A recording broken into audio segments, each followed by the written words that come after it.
Good afternoon. I feel like spring is finally here, as we are approaching the middle of March. In past years, though, it's not uncommon that we continue to get a frost in the middle of March. But looking at the forecast, I'm pretty confident we're out of the threats of frost. That being the case, of course, in this little section in my corner of the yard, just about everything you see here was protected with a heated greenhouse, and you still see signs of damage. Sugar apple, yeah. Barbados cherry, got it the worst. Same with the Manila tamarind, also known as a gumachio. Yeah. Now, both of these guys, even though they look dead, are very much alive. In fact, I'm actually just waiting for new growth to come out before I start pruning it, because at this point I have no idea what part of the branch is dead, which ones are alive. So yeah, these two, they do that every year. But then you get some surprises. Star apple, kaimito, like practically no damage from the cold. Yeah. Melee apple, like look at it. There's, some, leaf drops here and there, obviously, but overall intact. And, Bruce Canistel, looking good.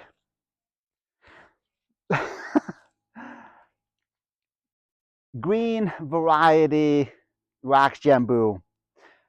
Yeah, but very much alive, so just waiting for the weather to warm up. But today, though, I want to talk about growing of some true tropical fruit trees. Everything you see here, papaya, sugar apple, Barbados cherry, melee apple, longans, achacha, wax jambu, and the mango. This is all subtropical. So I know I use the term tropical very loosely, but this is by definition subtropical in that these are somewhat frost tolerant. They can handle the cold to some extent. So these trees that I want to talk about are over here, actually, nestled in this super protective miniature greenhouse. So before I even talk about those, okay, so look, check it out.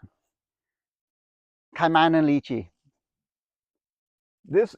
He's in a very good microclimate, practically surrounded by trees. Even this carry starfruit, surrounded by trees. The big tree, that is the ice cream bean tree. Without this main ice cream bean tree, there's very little chance that everything underneath its canopy is going to make it. So this is the definition of a microclimate. I mean, I know in previous videos, I've talked about the creation of a microclimate and the six, in my opinion, the six major obstacles that we face when growing these tropical fruit trees in the Central Valley.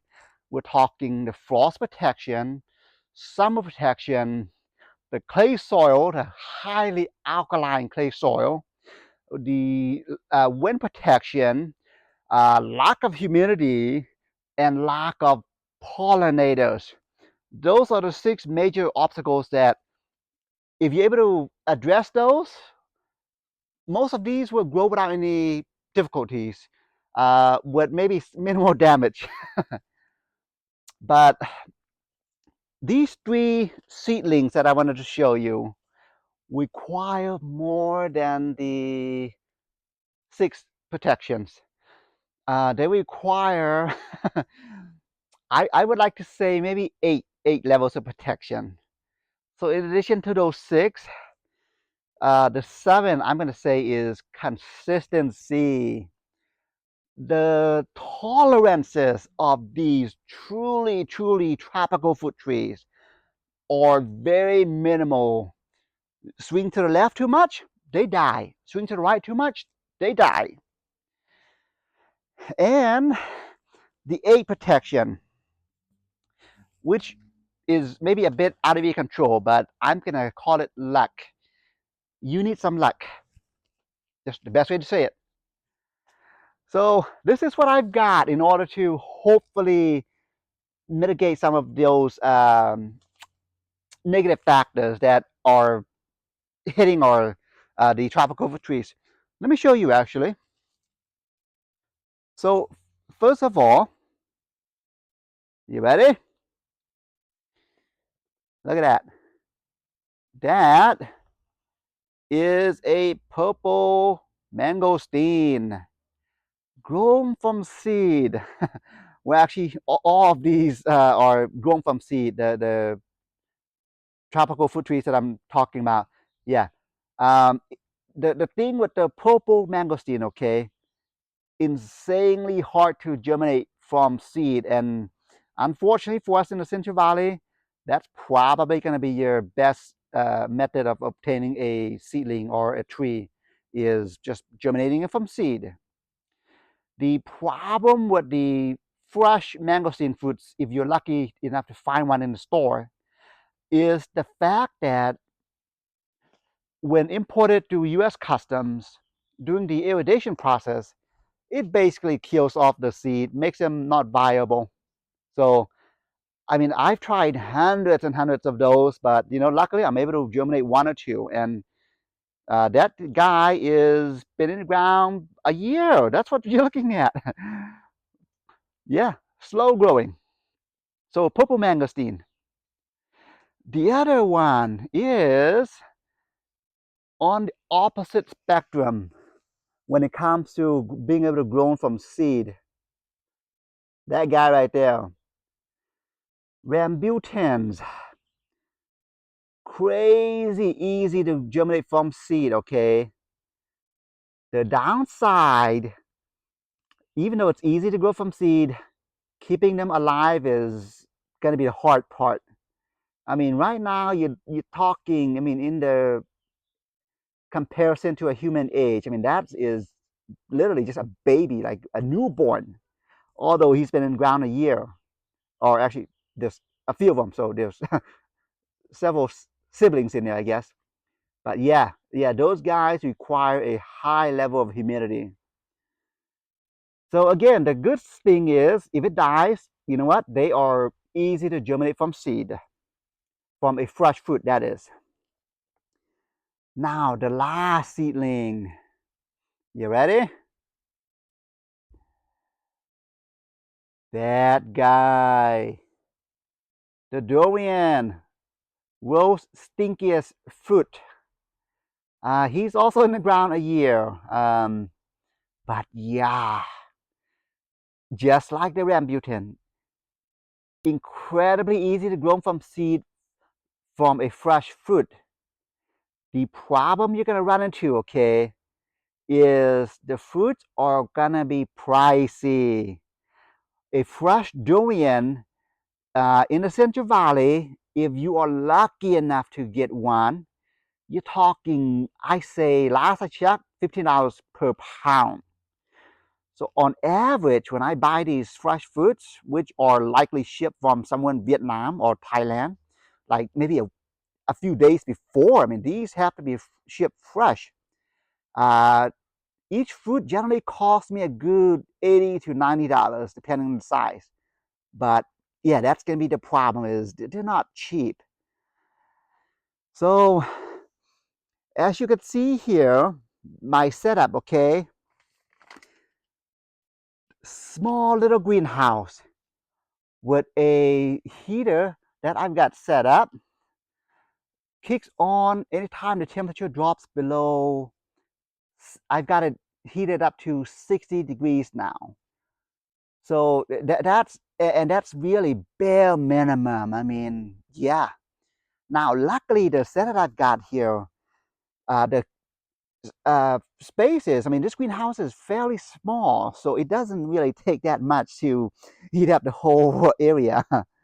But yeah, so that is what I'm having to deal with. And again, consistency is going to be key. Um, I mean, I'm making it so where it can't drop below 50 degrees. 50 degrees was the minimum at one point I set to.